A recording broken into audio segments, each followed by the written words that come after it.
Saat ini kita sedang ada di dekat Rusia, Iya, dekat Ukraine. betul. Nah, Jadi ini untuk episode kali ini tuh nggak biasa, Pak. Oke. Kita nggak lagi santai di kantor, tapi Iya, kita lagi iya. ada tugas dinas di luar. Iya. Jadi di sela-sela tugas dinas kita juga bisa ngobrol, ya kan? Betul. Untuk memberikan manfaat. Nah, kamu kemarin nanya tentang Rusia dan Ukraine, apa itu yang kamu tanya? Nah, jadi Pak, saya ini tuh bingung Pak, untuk generasi saya dan mungkin banyak orang-orang di Indonesia itu belum mengetahui persis tentang ada apa sih di Rusia dan Ukraine. Menurut Pak AM Solusi nih, Mr. AM Solusi, apa sih penyebab perang Rusia dan Ukraine, Pak? Oke, jadi kalau kita melihat ya, Rusia dan Ukraine ini punya historical yang sangat panjang. Iya. Ya, mereka dulu tergabung dalam suatu united, ya, namanya Ya. Uni Soviet. Iya. Ya, setelah itu Uni Soviet pecah, ya kan?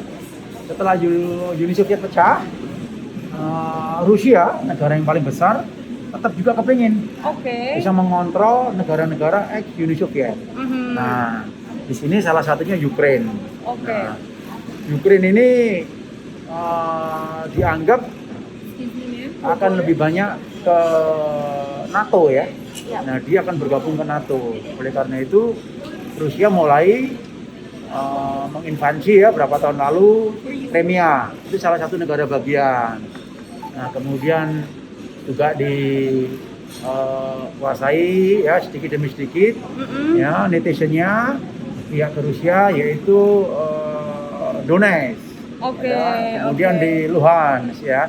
Nah, akhirnya Ukraine mendeklar bahwa mereka akan bergabung ke NATO, Oke. Pakta Pertahanan ya Amerika. Iya. Nah, inilah yang membuat Rusia mungkin khawatir kan. Mhm, mhm. Nah, kalau NATO dekat dengan Rusia di perbatasan, ya kalau ada apa-apa kan Mereka rudalnya merasa, ya, iya, jadi untuk merasa keamanan lah, terancam, Pak. merasa terancam security. Oke. Jadi mungkin itu ya menurut saya Oke. gambaran kenapa Rusia ini begitu khawatir sekali negara-negara ex Uni Soviet itu ada yang bergabung ke NATO. Oke. Nah, itu menurut saya. Baik, berarti kalau misalnya melihat dengan background yang seperti itu Pak, apa sih pelajaran yang bisa kita ambil Pak dari perang tersebut?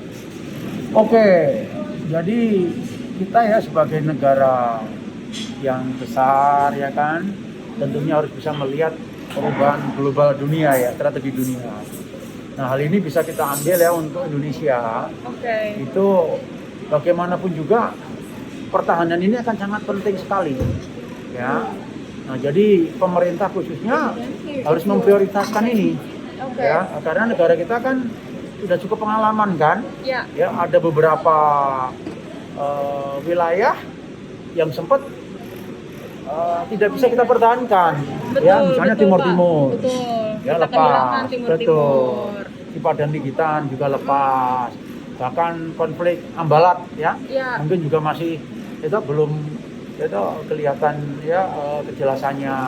Dan sekarang juga ada ancaman itu di Natuna ya, Ya, di ya. Laut Natuna Selatan dan lain sebagainya ya, itu akan bersinggungan dengan beberapa negara besar juga. Nah, jadi kalau di sini kita tidak mempersiapkan diri ya, itu wah bisa-bisa suatu saat Indonesia tidak punya efek deteren. Ya. Ya, kalau persenjataan kita lemah ya tidak punya efek deteren. Oke. Karena banyak negara itu memakai ya prinsip civis pacem para bellum.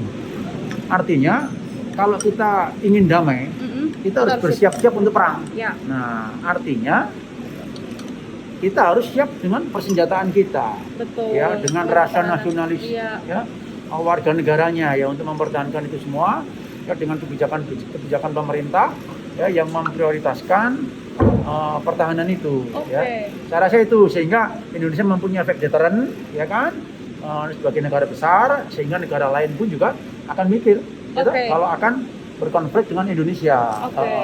Berarti gitu. Pak, salah satu langkah Indonesia untuk melakukan sikap preventif atas perang tersebut itu adalah untuk memperkuat pertahanan kita dengan alutsista juga. Atau mungkin ada nggak Pak langkah-langkah lain yang kita ini sebagai bangsa Indonesia bisa lakukan atas adanya perang tersebut? Oke. Jadi kita mengambil pelajaran ya dari berbagai macam perang di dunia ini ya. Kalau negara-negara kecil, gitu, walaupun kaya, ya, itu kalau pertahanannya tidak kuat, ya, itu bisa diserang dalam waktu sesaat. Contoh dulu Kuwait, ya kan? Ada juga konflik Yaman, ya toh, Qatar, ya kan? Dan berbagai negara ya yang sumber daya alamnya melimpah, ya, itu tapi pertahanannya lemah, ya, karena negara ini kan harus dilindungi dengan pertahanan yang negara lain itu sebenarnya juga mengerti kekuatan setiap pertahanan suatu negara. Nah, jadi kalau dianggap lemah, mempunyai source sumber daya alam yang melimpah, ya tentunya dengan jumlah manusia yang sudah mendekati 8 miliar ini, ya ke depan ini akan banyak sekali konflik kepentingan yang berkaitan dengan sumber daya, ya baik sumber daya alam, ya sumber daya manusia, ya dan segala macam sumber daya lah, energi ya, itu dan lain sebagainya. Nah ini akan sangat rawan, makanya pemerintah harus bisa mengevaluasi ini karena Indonesia sangat kaya. Indonesia penuh dengan berbagai macam source yang dibutuhkan dunia, ya mineral, ya logam, ya batu bara, ya gas, ya bahkan sumber kekayaan lautnya pun juga luar biasa. Nah jadi kalau tidak mempersiapkan dari sekarang, maka Indonesia itu akan menjadi incaran ya negara-negara besar ya karena kaya dengan berbagai macam sumber daya. Itu menurut saya. Betul. Oke, baik Pak. Kalau kita ngomongin pertahanan nih Pak ya, kan saat ini kan Menteri Pertahanan kita Bapak Prabowo Subianto itu kan sudah luar biasa Pak dalam melakukan tugasnya sebagai Menteri Pertahanan. Kalau menurut Mr. AM Solusi, bagaimana sih pandangan Bapak tentang apa yang sudah dilakukan Pak Menteri Pertahanan kita saat ini? Wah, ini pertanyaan yang agak sedikit rawan dijawab juga ini ya. Tapi betul. Kita sebagai warga negara harus berbicara objektif ya, berbicara fair ya. Itu jangan sampai nanti dianggap kita berpolitik ya karena kan kadang-kadang banyak orang yang menganggap kita masuk ke dalam ranah politik, tapi ini kita akan berbicara objektif ya. Betul, secara real aja. Jadi kalau menurut saya dengan Indonesia mempunyai Menteri Pertahanan ya, Bapak Prabowo Subianto, itu merupakan suatu keuntungan besar ya, merupakan suatu aset strategis ya.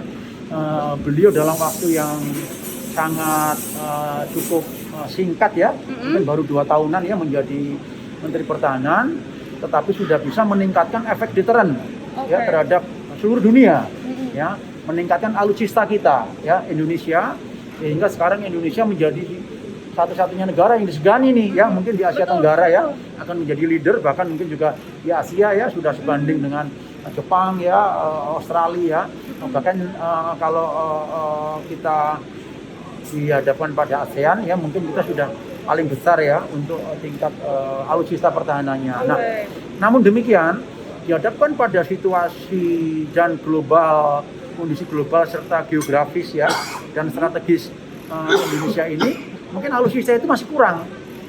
Ya, karena laut kita begitu besar. Gitu. Sehingga kita perlu angkatan laut yang hebat, ya perlu angkatan udara, ya mungkin perlu beberapa skadron lagi, perlu kapal-kapal ya, radar dan lain sebagainya. Ya, namun demikian, menurut beliau itu bagus sekali ya. Saya pernah mengikuti beberapa kali pidato beliau itu bahwa peningkatan alutsista atau pertahanan itu adalah investasi, bukan kos. Ya, artinya kita meningkatkan pertahanan, ya, yang itu diakui dunia bahwa Indonesia itu kuat, maka akan datang, ya, investasi yang berlipat-lipat, ya, tanpa kita undang. Karena setiap negara itu kan akan berinvestasi bila melihat negara yang tempat tujuan itu dalam keadaan aman, dalam keadaan kuat kan.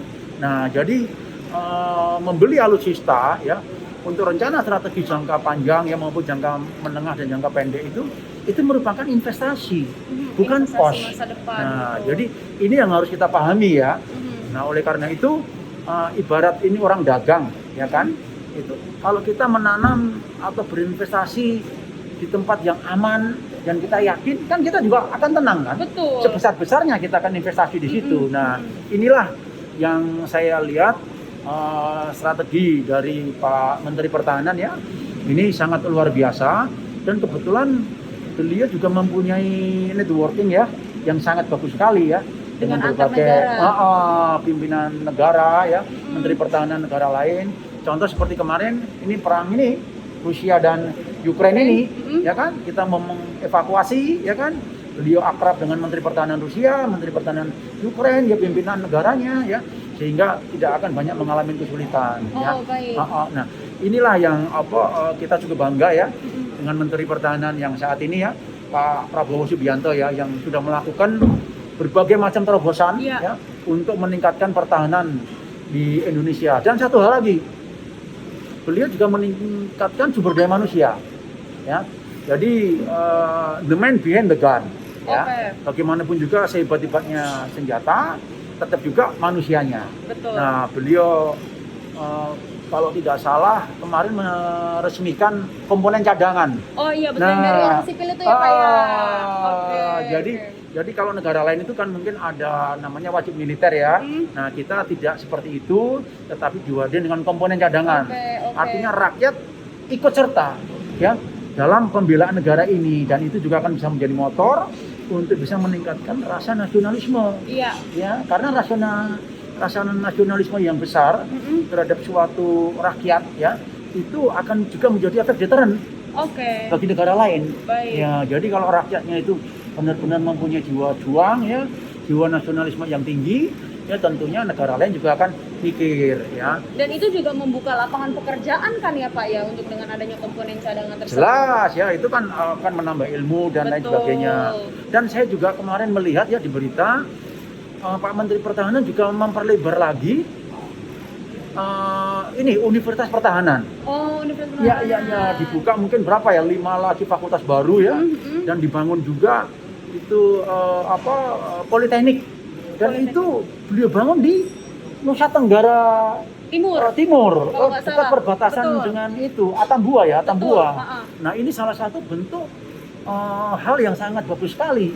Jadi di samping meningkatkan ilmu sumber daya manusia bangsa kita, khususnya di perbatasan dan lain sebagainya ya, tapi juga menjadi suatu perhatian atau efek deteren juga bagi negara lain, bahwa di perbatasan pun kita ini mempunyai tempat pendidikan yang sangat bagus sekali ya. Nah, ini artinya multiplier efek positifnya ya, secara strategis pertahanan itu semuanya bisa diakomodasi di situ. Nah, ini salah satu bentuk pemikiran terobosan dari Pak Menteri Pertahanan menurut saya ya, yang sangat komprehensif ya.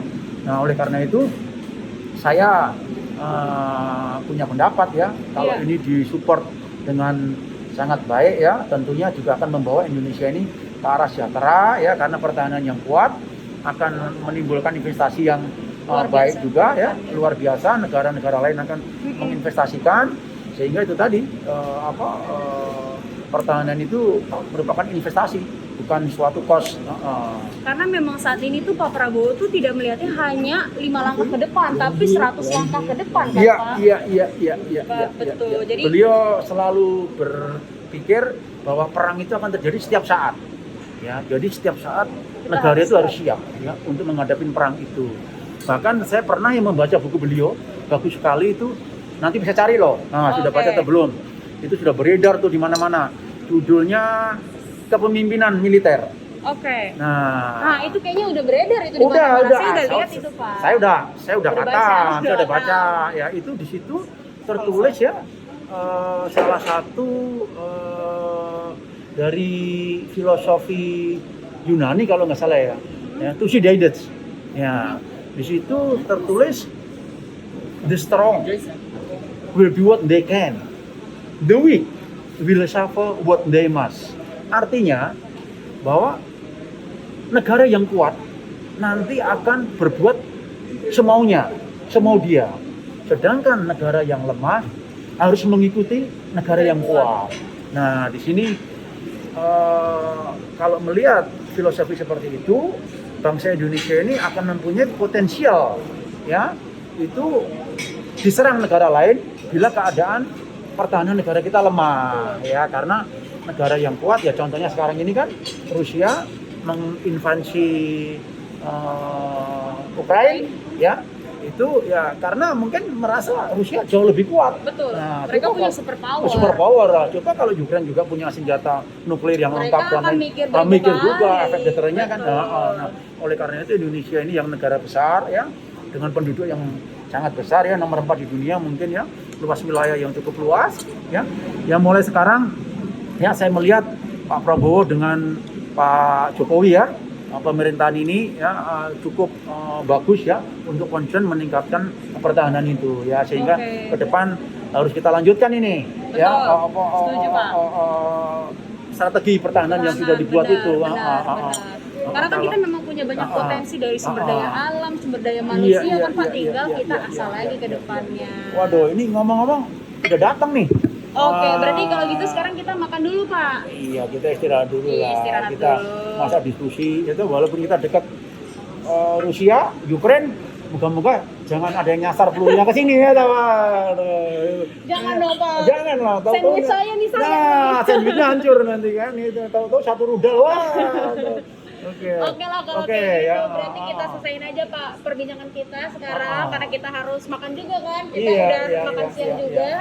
Jadi nanti kita lanjut di episode Iya, selanjutnya. iya, iya. Oke, yang paling penting juga sebagai penutup ya, walaupun kita warga negara Indonesia berada dimanapun, Mm-mm. ya hati kita, nasionalisme kita harus tetap Indonesia. Betul, merah putih Pak. Merah putih, Merdeka. merdeka. Jadi Oke. jangan sampai di Amerika jadi orang Amerika. Iya, Ya jangan kan? dong, Pak. Di Eropa jadi orang Amerika, jadi orang Eropa. Eropa, ya. Di Timur Benar. Tengah jadi orang Timur Tengah, ya. Boleh bekerja di mana saja, mencari ilmu di mana saja, tetapi tetap berjuang untuk Indonesia. Mantap. Ngomong-ngomong ini mau kamu masukin di YouTube ya? Iya Pak, Nah, terus iya gimana? dong. Supaya para penonton bisa. Jangan lupa di like, subscribe, dan nyalain notifikasinya. Oh, gitu? Iya, biar selalu dapat episode yang terbaru Pak. Ya udahlah, lu yang tahu, gua nggak tahu lah. Oke. Ya wes, Baik. ya kita sekarang makan dulu. Oke Lapar. Pak, oke. See you on the next episode.